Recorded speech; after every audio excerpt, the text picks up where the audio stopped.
Whether you follow the project or not, whether you support it or not, I think that we can all agree on the fact that Star Citizen and Cloud Imperium Games' way of funding its development does not leave people indifferent. As of right now, it stands as being the second most crowdfunding project in history, with a little over $400 million raised behind EOS, which is a cryptocurrency, and this says a lot in regards to the trust people bear towards Chris Roberts' vision. In this video, we will therefore ask ourselves how Cloud Imperium Games managed to raise so much money for a game that 9 years after its initial announcement is still far from being complete. Is there some sort of magic formula they found to attract and keep backers, or are they just catering to a demand that other publishers have been ignoring or failed to identify? Normally, this is the kind of video I would make on my main channel, but this channel, which is my second channel, is about gaming in general, and thus will be more likely to have an audience that would be less familiar with Star Citizen, and so this is why I will be answering this question right here. But first, let's go back to the origins. Back in October 2012, Chris Roberts, the man behind games like the legendary Wing Commander series or other titles like Starlancer or the beloved Freelancer, finally makes his comeback into the gaming industry after having spent a decade in Hollywood without having met much success. Finances are said to be not doing so great, and Roberts takes the risk of going all in by putting his name and reputation on the line with his next project, Star Citizen, along with its single-player campaign mode Squadron 42. The scale of the project was minimal back then. Roberts only wanted a couple millions of dollars to basically create a modern remake of Wing Commander with cutting-edge graphics. At a time when space games were considered a dead niche, fans of the genre had only been given a handful of decent titles over the past decades, including the X series or strategy games like Scenes of a Solar Empire, but that was basically it. This is why a lot of fans of the genre saw in this announcement the possibility of their favorite genre being finally revived. The game was to be crowdfunded since Chris Roberts didn't want to do anything with publishers, or perhaps it was the publishers themselves who didn't want to have anything to do with Chris Roberts. Anyway, the fact remains that Star Citizen hit its initial funding goals within a few days, and fun fact, as of the end of 2021, 9 years later, there are still quite a few of these goals which have yet to become a reality and make their way into the game. Nevertheless, the fans believed in the project and, more importantly, embraced the vision it brought along, this idea of a living, breathing universe in which your choices would have a direct impact and consequences on your overall experience, this idea of a game breaking the limits of what was thought to be feasible back in those days. This is why, in 2014, when asked whether or not Star Citizen should engage in research and development that could enable procedurally generated planets with seamless space-to-surface transition, the majority of fans agreed. This choice considerably altered what Star Citizen was supposed to become, taking the project into a whole new direction that required a complete makeover and the creation of brand new tech from scratch, such as iCache, which saves all of the game's huge amount of data into a persistent state, Object Container Streaming and its server-side counterpart, which prevents players from streaming the entire game content when playing, which significantly improves performance, or the upcoming server meshing, which will allow each area in the game to be its own server from which players will seamlessly transition from. It is only now, 7 years later, 7 years after the decision that was made here, that we are finally starting to collect the fruits of this long labor.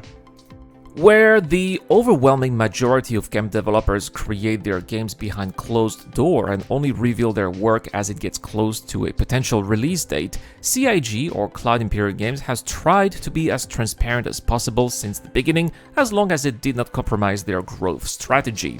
It is true that they have shown in the past some demos that in no shape or form reflected the reality of the state of the project, such as 2015's infamous Sandworm presentation, but generally, CIG communicates on a regular basis and has tried to get the backers a lot of several tier 0 features as soon as they feel comfortable to, and while sometimes those feel like bones thrown at backers in an attempt to keep them patient for more interesting releases, it can also feel extremely satisfactory when it is a tech that was developed for years and finally makes its way to the general public for it to enjoy, like 2017's Planet Tech, or 2018's Object Container Streaming, or this year's iCache, right, which we just talked about a little bit before.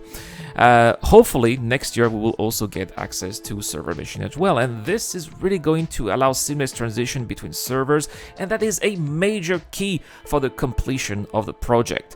Sharing such progress is very important for CIG, as it keeps the community hyped and motivated.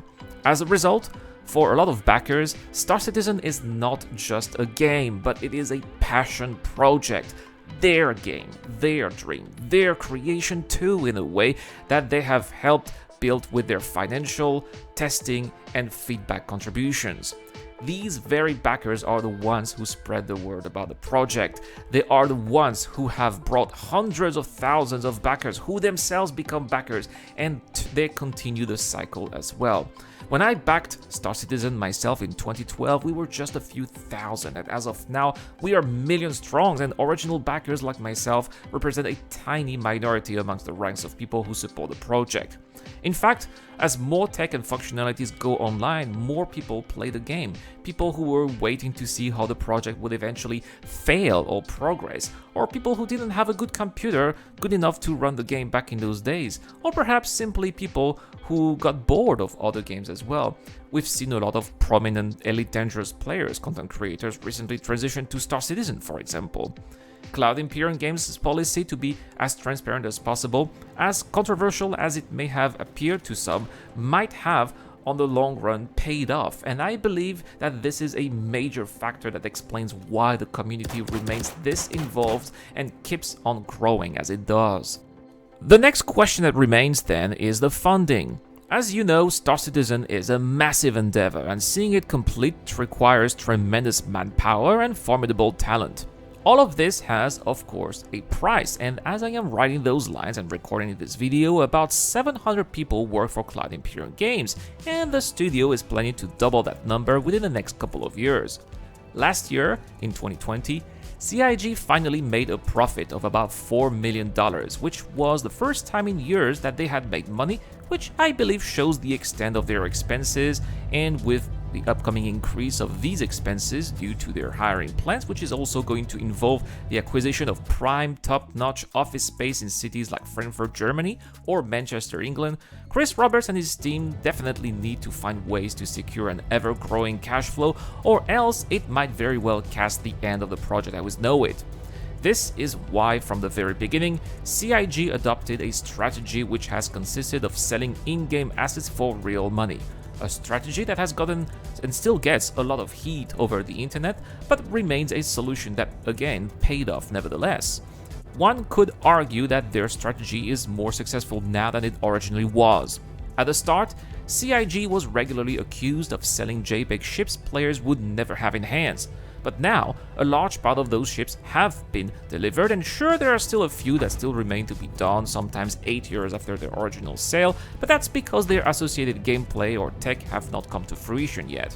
However, the fact that CIG have delivered some long-awaited fan favorites over the past couple of years, plus the fact that more ships get released straight to flyable without going through a lengthy concept phase after their original sale, has built trust around the studio, and backers are thus more willing to spend more. In addition, it has regularly been proven over the past years that players don't need to buy expensive ships with real money to make progress in Star Citizen. All you need is a basic ship to do the basic missions that the game puts at your disposal at the start, and then build up some cash that will allow you to rent or buy with in-game money ships that will allow you to benefit from for further opportunities like mining or large-scale cargo hauling. And sure, buying ships with real money is a convenience, but saying that it helps you win in Star Citizen is not true. In fact, there are plenty of videos on the internet which you can see players with basic ships destroying players flying more advanced and expensive ships simply because they have more skills. And this is really one of the aspects that, in my opinion, makes Star Citizen a success. Skill prevails over money. This is why I think that now that this is common knowledge, there are more people who in the past refused to buy ships with real money because they refused to contribute to what is seemed to be in their eyes a pay-to-win system, feel more comfortable and decide to go the extra mile by contributing more to the project by purchasing extra ships. I also think that CIG are well aware of their backers' purchase practices, which allows them to attune their sales policy. First, let's talk about the Pledge Store, which normally features a list of common ships and vehicles that you can buy at your own convenience if you feel like to. These ships are available all year long and provide CIG with a regular, stable income. It would be safe to assume that most people who buy those ships are more recent backers who fell in love with the project and want to support it with an upgrade of their original pledge. Then there are the sales, which represent a very important part of CIG's yearly revenue. These sales can come in the form of concept ships, straight-to-flyable vessels, which usually come with a newly quarterly patch. They can also feature the very popular lifetime insurance program, which is a sought-after convenience for most backers. We also have the sale of rare so-called limited ships, which normally happens twice a year, in May during the Fleet Week event and in November during the in-game ship expo, which just ended. These limited ships are of course the most desirable because of their looks, cool factor and overall functionalities, and backers are willing to spend hundreds, if not thousands of dollars during these events to secure one or more. Combined with the fact that you can't exchange two ships of the same value on the Pledge Store and that you have to pay an extra for a ship with store credits after exchanging the ship, there are a lot of backers out there who would rather buy a new ship with fresh money simply because they get better value out of it, which again is a practice purposefully designed by CIG to add in more revenue, and it works as they have made a lot of money in the process, something that I can clearly see as I'm writing those lines. To give you an idea of how successful they are, when I started writing the script of this video, they had barely passed the 400 million mark, and a few days later, by the end of the expo, we're now well over $415 million. This is insane! But how is it possible that people are willing to spend that much money on a regular basis on such a long time? Well, I believe that the answer lies in the backers' disposable income and their demographic. To answer this question, all I have to do is to take a look at the demographics of my main channel, which is almost entirely dedicated to Star Citizen, which I believe represents the average pool of Star Citizen backers. As you can see, well over 50% of my viewers are older than 35 years old, with only a little more than 11% being younger than 24 years old.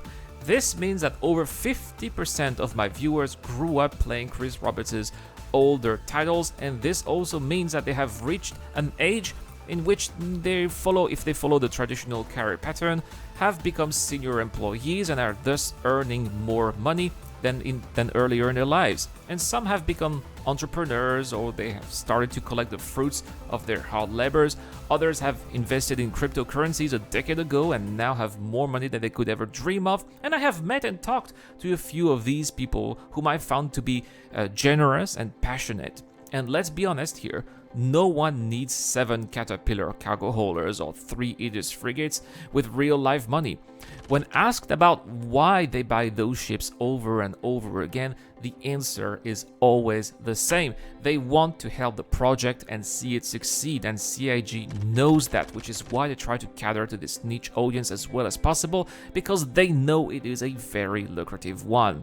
That is why they have this concierge service, which you automatically join once you've spent $1,000 into the game. It offers services like personalized responses, exclusive shop items, and ship packages. You can also have some perks like in-game gold items ranging from handguns to executive yachts. And yes, when you ask many concierge members what they think about reaching these goals, they say that it is an achievement for them. In fact, for many backers, spending that much money is not frowned upon. Most people are actually thankful that they are backers who spend that much money, because it means that they won't have to do it to keep the project going. So there you have it, guys. Reasons why Star Citizen's funding is still growing strong and why people are still so eager to fund the project.